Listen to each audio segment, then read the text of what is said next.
stood outside a towering black skyscraper with gold-tinted windows, Zayne Addams' headquarters. The building looked like it ate people for breakfast. 2 men in black suits escorted me up to the top floor, where double doors opened into a dim, luxurious office that screamed old money and danger. And then I saw him. Zayne Addams. Tall, sharp jaw, dark hair styled like he didn't try, but it worked anyway. Cold gray eyes that flicked to me with the calm indifference of someone used to being feared. He didn't smile.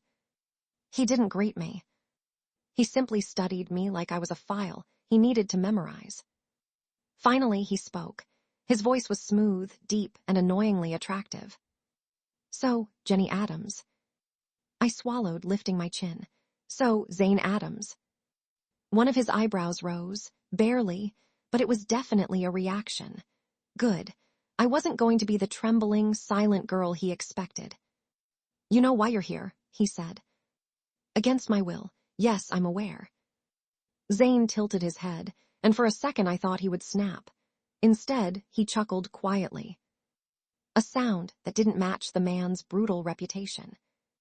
"You're bold," he said. "I'm terrified," I corrected, but apparently my fear comes with sarcasm. His eyes flickered with something, amusement, annoyance, I couldn't tell. Then he walked toward me. Slow, confident. Predator-like. My pulse went wild. He stopped inches away, close enough that I could smell the faint scent of cedarwood and danger. "This marriage," he murmured, "is not optional, but I don't intend to make your life miserable." "Oh," I said, voice shaking a little. "How thoughtful." His gaze dropped to my lips, just for a second. Barely noticeable, but I noticed. Something unreadable crossed his face, like a shadow of pain. Then he spoke again, voice lower this time. "I don't hurt what's mine." My breath caught. Mine. The word felt like a lock clicking shut. But then, just as quickly, the indifference returned to his expression. Zayne stepped back and turned away. "The wedding is in 3 days," he said. "Prepare yourself." That was it. Dismissed. But as he walked to his desk, his shirt shifted, just a little, and I saw it. A scar. Long, faded but unmistakable. Running across his back. My stomach dropped. Not because the scar was ugly. Not because it scared me. But because for a moment, just one moment, Zayne Addams didn't look like the untouchable Mafia king. He looked human. He caught me staring. And the way he froze, like he'd been caught naked, told me everything. Zayne Addams had secrets. Scars he kept hidden.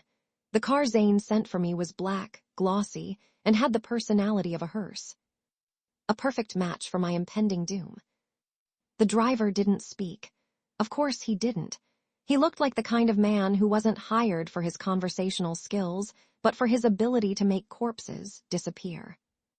We pulled into a private estate that felt less like a home and more like a kingdom carved out of money, power, and a questionable number of illegal deeds. High walls, iron gates, security cameras watching from every angle. A fountain shaped like a lion because why not sprinkle some extra intimidation? The front doors opened before I even reached them. And there he was. Zayne Addams in a charcoal suit, the kind that should have been illegal on a man that broad-shouldered. His expression was unreadable as always, but his eyes, those cold gray eyes, lingered on me just a moment too long. "You're late," he said. "My driver didn't break the speed limit for once," I shot back. "Tragic, I know." His lips twitched. Not a smile, not fully. But close. And for some reason, that tiny flicker made my stomach somersault like it was training for the Olympics. "Come," he said, turning his back. "We need to discuss wedding arrangements." Ah yes, the world's most romantic sentence. I followed him inside, trying not to stare at the mansion interior that looked like the Louvre and the Batcave had a baby. Everything was marble, glass, or suspiciously expensive. He led me into a living room with floor-to-ceiling windows, overlooking the city. "Sit," he said, gesturing to the couch. Normally, being ordered around would have made me snap, but the couch was ridiculously comfortable, so I sat faster than I'd like to admit. Zayne took the opposite seat, leaning forward, elbows on his knees, watching me like I was a puzzle he planned to solve or dismantle. The marriage will take place at my private villa, he said. Small, exclusive. Exclusive, I repeated. As in who exactly? Mafia VIP guests, the FBI, ghosts of your enemies. That's amusing, he said flatly. Thank you, I try. For a second, just a second, something like amusement flickered in his eyes again. Then it vanished under that ice-cold mask. He reached for a file on the coffee table and slid it toward me. What's this? I asked. Your new identity. I blinked. My what? He tapped the file once. When you marry me, Jennie, you won't just be my wife. You'll be the Mafia queen, and that title comes with protection and danger. Great, I muttered. Just what I always wanted since I was 5, a crown made of bullets. His gaze softened. Barely, but enough to make the hairs on my arms rise. Jennie, he said quietly, I know this wasn't your choice, but I will not let anything happen to you. For the first time, his voice wasn't cold or detached. It was real, almost gentle. And then, of course, he ruined it by standing up like the conversation hadn't just tilted my universe. There's something else, he said. Follow me. I did, because what else could I do? Run. Please. I'd get lost in the hallway and die of starvation before I found an exit. He stopped outside a door and opened it. What I saw inside wasn't what I expected. Not a weapon room. Not a panic room. Not a graveyard of old enemies. It was a study. Warm, dim lighting, a fireplace, books, hundreds of them lining the shelves. And on the desk, a notebook. Leather-bound, worn around the edges, like someone had opened it 1,000 times. Not something a mafia boss would usually care about. What is this? I whispered. Zayne didn't look at me. He stared at the notebook like it had teeth. It's nothing, he said too quickly. Lie. Obvious lie. You brought me here to show me nothing, I asked. Bold strategy. He exhaled, slow, reluctant, and something in his shoulders sagged. A crack in the armor. It belonged to someone important to me, he murmured. My heart thudded once, loud, unexpected. Who? He didn't answer. Instead, he closed the notebook with a gentle touch that felt wrong for a man like him. Too careful, too emotional. This room is off limits to everyone, he said softly, but I'm showing it to you because you'll live here now. My breath caught. The meaning behind those words simmered in the air, dangerous, intimate, unspoken. Then, without warning, he turned to me. Jennie, he said, stepping close enough that I had to tilt my head up. If you ever feel unsafe, you come here, no matter what. I swallowed. Why? His eyes locked with mine, and suddenly the room felt too quiet. Because he was close. Too close. Close enough that I could see the darker ring around his irises, the faint stubble on his jaw, the unspoken weight in his gaze. And then he said it. Because I won't allow anyone to hurt you, he murmured. A whisper. Dangerous. Possessive. Soft. If someone had told me a week ago that I'd spend my morning being measured for a wedding dress I never asked for, inside a mansion owned by a man who could probably end world wars using only his eyebrows, I would have laughed. Or cried. Probably cried. The tailor took my measurements while muttering something about lace, silk, and mafia wife chic. Meanwhile, I stared at my reflection, trying to recognize the girl in the mirror. Was she brave? Scared? Insane? Probably all of the above. Jennie. His voice came from behind me, low, deep, restrained. I didn't need to look to know who it was. My spine already knew. It stiffened automatically, like it had developed a personal relationship with Zayne Addams' presence. I turned, expecting his usual icy stare. Instead, I froze. Zayne wasn't Zayne. His hair was slightly tousled, shirt sleeves rolled up, jacket discarded. A faint bruise shadowed his jaw. He looked like he'd been fighting. Recently. "Are you okay?" slipped out before I could stop myself. His eyes flicked away fast. Guilty, almost. "It was nothing," he said. "Lie. Another one." I stepped closer, ignoring the tailor's gasp. "That's a bruise. It'll fade." "Zayne." His gaze snapped back to mine, sharp enough to cut. "Drop it." And there it was. The wall. The cold front he used like armor. The tailor hurried out, leaving us alone in a room full of mirrors reflecting tension back at us. I crossed my arms. "You can't expect me to marry you and pretend you didn't walk in looking like you got punched by a gorilla." His jaw tightened. "Jennie." "What?" He hesitated, then exhaled slowly. "There are things I deal with that you can't know about." "That bruise looks like it came from something you couldn't deal with," I whispered. Silence. Thick. Uncomfortable. And then, unexpectedly, he said, "If anyone had hurt me, they'd be dead." A chill ran through me, not because the sentence was scary, but because he said it with a calmness that told me it was true. "So you hurt yourself," I said before my brain could slam the brakes. His eyes widened a fraction. "No." "Then what?" "Enough." He stepped toward me, slow and controlled, and I hated that my heartbeat picked up speed like it had a crush it was trying to impress. When he stood inches away, his voice dropped. Quiet, tired, real. "I don't want you involved in my battles." "Too late," I whispered. "I'm already part of your world." Something flickered in his eyes. Something raw. He looked at me like I was the first person to say that to him without fear. Then his phone buzzed. And just like that, his warmth, if it even was warmth, shut off. He answered, without looking away from me. "Speak." His voice dropped into something darker, colder. The Mafia tone. I caught only snippets. "Handled tonight. No mistakes. No one touches her." "Her?" "Me." When he hung up, he didn't explain. He simply said, "You'll stay inside the estate today. And if I want fresh air, you can breathe near a window." I glared. "You're impossible. And you're reckless." We stared. The air thickened. Something unspoken stretched between us, dangerously thin, dangerously charged. Then he said something I didn't expect. "You wander too much," he murmured.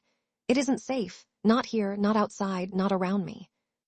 My breath caught. "Why not around you?" He didn't answer.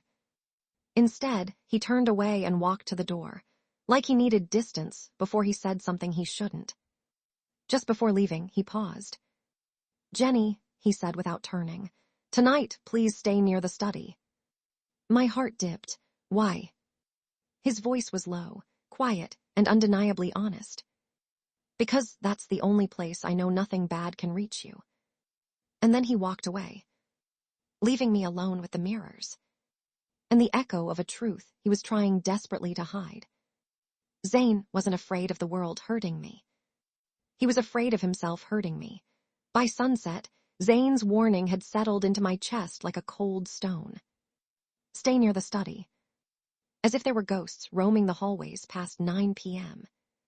I tried to distract myself, wandering his massive library, flipping through books I couldn't focus on.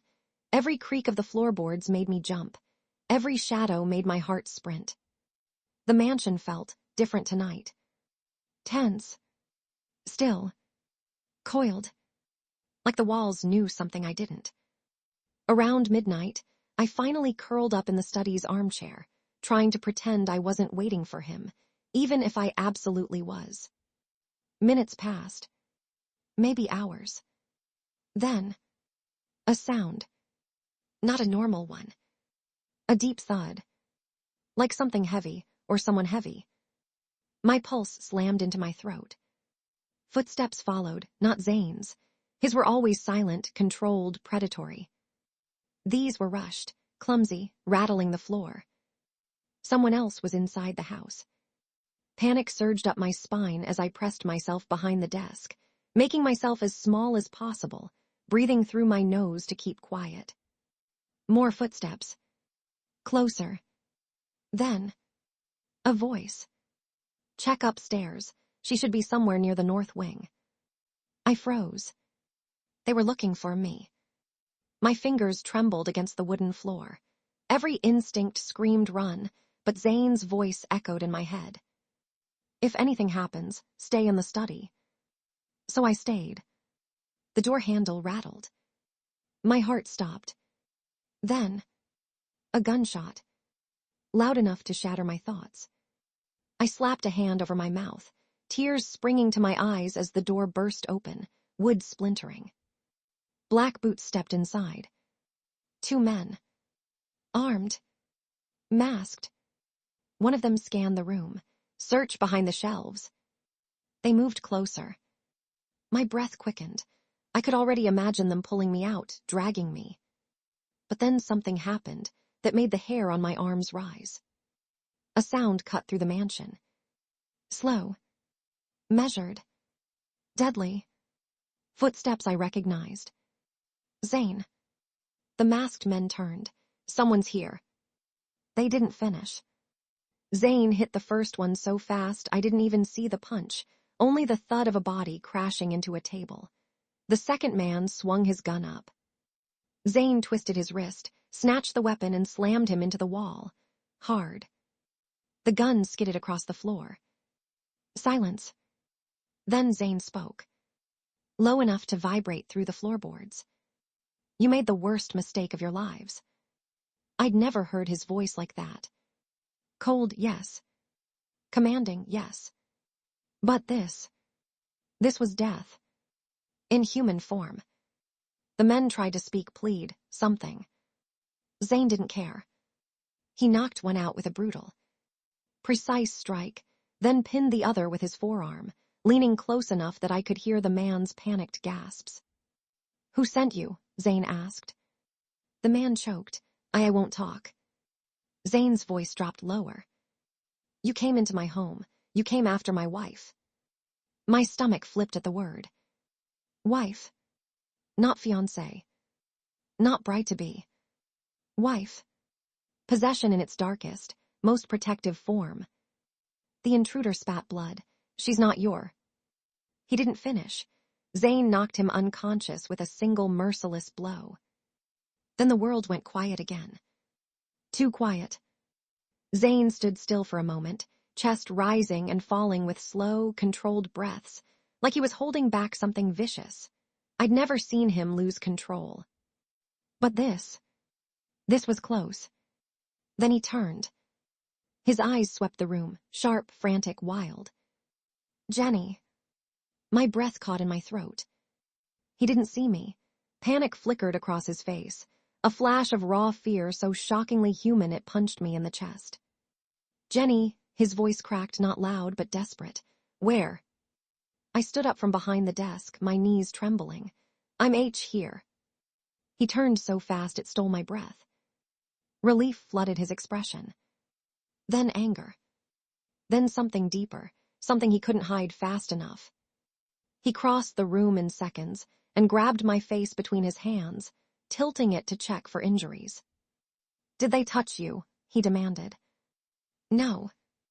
Did you get hurt? Zayne, I'm fine. His forehead touched mine. I went completely still. His voice, when it came, was almost broken. I thought I was too late. His thumbs brushed my cheeks, and only then did I realize I was crying. I told you to stay here, he whispered. Thank God you listened. My heart hammered wildly. Zayne, what was this? Who were they? Why? He shut his eyes, jaw clenching. Someone I should have killed years ago. Who? He didn't answer. Instead, he pulled back just enough to look at me. Then I saw it. Blood on his shirt. A cut on his arm. A deeper one near his collarbone. Zayne, you're hurt. He didn't even look. It's nothing. Stop saying that. I stepped back, hands shaking. You're bleeding. Jennie. He stepped closer. Voice softening. Cracking at the edges. If you're safe, then I'm fine. There it was again. That terrifying, disarming vulnerability. The contradiction I couldn't comprehend. Zayne Addams would tear the world apart for me, but couldn't stand the idea of me seeing him bleed. I swallowed, voice barely steady. Let me help. He stiffened, as if the idea physically pained him. You shouldn't. I'm not asking you, I whispered. I'm telling you. For a moment, he just stared at me. Searching. Conflicted. Then, finally, he relented. Slowly. Reluctantly. Fine, he said, but not here. Why? I whispered. His eyes flicked to his ruined shirt, the blood, the cut, the faint scar visible beneath. Because he didn't want me to see all of him. The scars he hid. The wounds he carried. The parts of him that weren't Mafia King. But broken boy. My room, he said quietly. My heart stuttered. He meant where he felt safest. Where he kept his guard down. Where he'd let me see his wounds, physical and otherwise. And as he led me out of the study, his hand brushed mine, light, fleeting, but intentional. Tonight, the monster had bled for me. And for the first time, I wasn't entirely sure he was a monster at all. Zayne's bedroom was exactly what I expected. Dark. Spacious. Masculine. Minimalistic in that I have expensive taste, but zero emotional attachment to anything way. But there was something else too. A strange stillness. A loneliness carved into the walls. Like the room had been waiting for someone, and absolutely refusing to admit it. He closed the door behind us with a quiet click, then leaned against it for a second, his breath uneven. The adrenaline was wearing off, and the pain was catching up.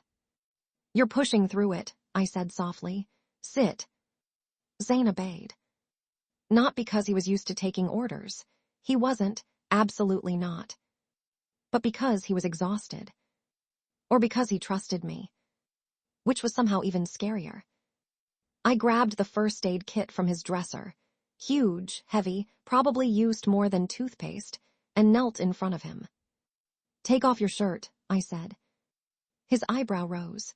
Jennie. The way he said my name, low, rough, dark, should have been illegal. I rolled my eyes. Relax, I'm not seducing you. I'm trying to keep you from bleeding out on your Egyptian cotton. He huffed a laugh. A tiny one, but enough to melt something in my chest. Then he pulled his shirt over his head. And I forgot how to breathe. Scars. So many scars. Some old and faded, some newer and angry. Across his ribs, his shoulders, his back. A map of pain he'd collected like currency. Zayne, I whispered, my chest tightening. He looked away. It's nothing. It's not nothing, I said. Someone did this to you. Many someones, he murmured dryly. I swallowed hard, dipping the cloth in antiseptic and touching his skin gently. He didn't flinch, but I felt it, the way his muscles tensed under my fingers. You don't let people get close to you, I asked quietly. No. His answer was immediate. Why? He didn't speak for a moment. Then, because when you care about someone, they become a weakness, easy to exploit, easy to break. I looked up at him. The Mafia King staring back at me wasn't cold. He was hurt. Haunted. Then why did you let me close? I whispered. His eyes held mine, unguarded for once. Because I didn't have a choice, Jennie. His voice was low, almost trembling. And now, I'm afraid I won't be able to let you go. My heart skipped, then hammered so hard I thought it'd bruise my ribs. I taped the bandage carefully. I'm not going anywhere. He froze. I didn't even realize what I said until his gaze darted to mine. Intense, searching, almost desperate. "You're not," he asked softly. "No," I said, "not anymore." Something in his face cracked subtly, but enough for me to see it. Relief. Hope. Fear. All tangled together. I reached for another bandage, and as I leaned in, his hand brushed my cheek. Warm. Gentle. Completely at odds with the world he came from. "You shouldn't be this kind to me," he whispered. "Why not?" His thumb grazed my skin, barely there, but the touch shot straight down my spine. "Because it'll make me want things I shouldn't want." My breath caught. Like what? He didn't answer. But I saw it. In the way he looked at my lips. The way his fingers lingered on my jaw. The way his breathing quickened just slightly. He wanted me. And not because of the marriage contract. Not because of some deal. He wanted me. Not the bride. Not the leverage. Not the obligation. Just Jennie. My heart fluttered wildly, treacherously, because for the first time since this arrangement began, I wanted him too. Not the Mafia king. Not the danger. Not the scars. The man. I placed my hand over his. Zayne. His breath hitched. My voice came out barely a whisper. "I think this marriage might actually work." His eyes widened, a soft, stunned look I'd never seen on him. And then, so quietly I almost didn't hear it, he whispered, "I want it too." Those 4 words hit me harder than any gunshot. I finished wrapping the last wound, my fingers trembling. Zayne watched me like I was something fragile and precious, and no one had ever looked at me like that before. When I stood, he caught my wrist. "Don't leave," he murmured. Not a command. A plea. My heart melted like butter on a hot pan. "I won't," I whispered. I sat beside him on the bed, and he leaned back against the headboard, exhaustion pulling at his features.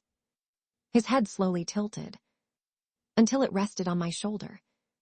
And just like that, the Mafia boss, the feared, untouchable Zayne Addams, fell asleep. On me. Like I was the only place he felt safe. Maybe this marriage wasn't a prison. Maybe it was a beginning. We set the wedding date while the house outside hummed with its usual invisible engine of men in suits and eyes at every gate. Zayne's people arranged flowers and carriages and security sweeps like they were preparing for a coronation. My life felt like a parade I'd been forced to join. 3 weeks, he said, sliding the calendar across the study table. 3 weeks, I echoed. Saying it out loud made it more real, more terrifying, and somehow thrilling. The same hand that could sign a death sentence hovered near mine on the table. "You sure?" he asked, voice low. "I don't have a better plan," I replied. "Unless you're offering to postpone my kidnapping indefinitely." He let out a short, humorless laugh. "I'm not that benevolent." We both knew the truth. He could have postponed whatever cruel whim had brought us here if he wanted to. Instead, he chose 3 weeks. Something about that choice felt deliberate, intimate even, and not just because 3 weeks could be counted in the slow kisses he'd been giving me lately. We finalized the details like a weird couple of corporate lawyers. Guest list, venue, security perimeter.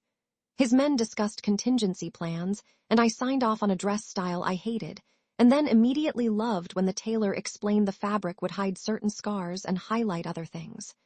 Zayne watched me the whole time, like I was the only thing in the room that mattered. It was flattering and dangerous. When the meeting ended, he stood. "You should rest. Tonight will be busy." "Busy how?" I asked, trying to sound annoyed but failing spectacularly. My voice came out small.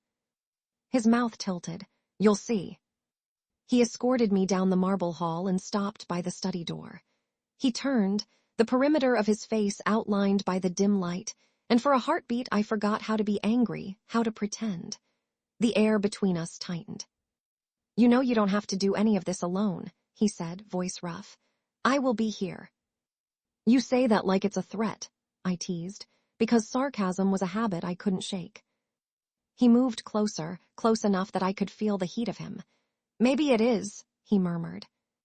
Then his hand found the small of my back, and the rest of the world slid away like someone pulled a curtain. It felt impossibly intimate, his hand there. At dinner that night, the house felt smaller, shorter on air. We ate with a select group, his closest lieutenants, who pretended not to watch the way Zayne's thumb brushed the back of my hand under the table. When a server set down my plate, his fingers tightened, a small, possessive pressure that said, "I am yours, do not test me." We toasted to ridiculousness and survival and alliances. My cheeks burned. After the guests left and the candles in the hall guttered, he walked me back to the study. "I should check the perimeter," he said. "Alone?" I asked. His shoulder brushed mine. As he passed, "I'll be back in 5. I should have gone to my room. I should have done any number of practical, safe, sensible things. Instead, I sat in the study chair and watched the fireplace. I told myself I was waiting because I wanted to read the truth was simpler and more humiliating. I was waiting for him. He returned sooner than I expected, moving like a shadow. This time he didn't come alone. He locked the door behind him. "You weren't supposed to be here," he said, the words barely a whisper. "I wanted to make sure you came back," I answered. He stepped close and reached for my hand. "What if I don't come back?" "Then I would find a way to make you." I swallowed it back. It was brash and naive and probably the kind of line that got people killed. Instead, I said, "Then I would be furious and probably file a missing persons report." He barked a laugh and closed the last distance between us, so close I could see the dark color at the edge of his eyes, like bruises against his skin. He smelled like smoke and something sharp, cologne and old battles. "Enough talk," he said. His mouth captured mine with an urgency that left no room for ceremony. It was a claim and a question, and an apology rolled into one. I answered because the part of me that had been living on fear and denial since the arrangement began was suddenly very tired. I wanted it more than I wanted to be right. His hands were everywhere, gentle at first, then more insistent, mapping the silhouette of me through fabric. He whispered my name between kisses, a private lint of sound that made my name feel important and owned. I tipped my head and gave him everything I hadn't been allowed to give, my surrender, small and explosive. He broke the kiss, forehead resting against mine. "You're fragile," he said, voice rough. "So are you," I shot back, though my pulse betrayed me. He smiled barely. "Maybe we're a dangerous match then." The candlelight danced and shadows crawled along the bookshelves. He pressed me back against the desk, papers rustling beneath us. My hands tangled in his shirt, feeling the steady, dangerous thrum of him. He laughed softly into my hair, a sound that could have been a vow. "You're mine," he said, not a threat this time, but a promise. "And you're reckless," I returned, because humor kept me steady. His hand traced the edge of my jaw, fingers ghosting over the place where he'd once checked me for injuries. "Then we'll be reckless together," he murmured. We didn't cross every line that night. Clothes were shifted, breath was stolen, and we learned the geography of each other's mouths and scars. The study smelled of smoke and ink in us. My dress was a mess. His shirt had a smear of my lipstick. When we finally slowed down, he tucked my chin under his palm and looked at me as if memorizing me for a lifetime. 3 weeks, he said again. By then, I'll have made sure the world knows not to touch what's mine. And if the world tries anyway, I asked. He kissed my knuckles, the most tender gesture between two people who lived by force. Then I'll make them regret breathing.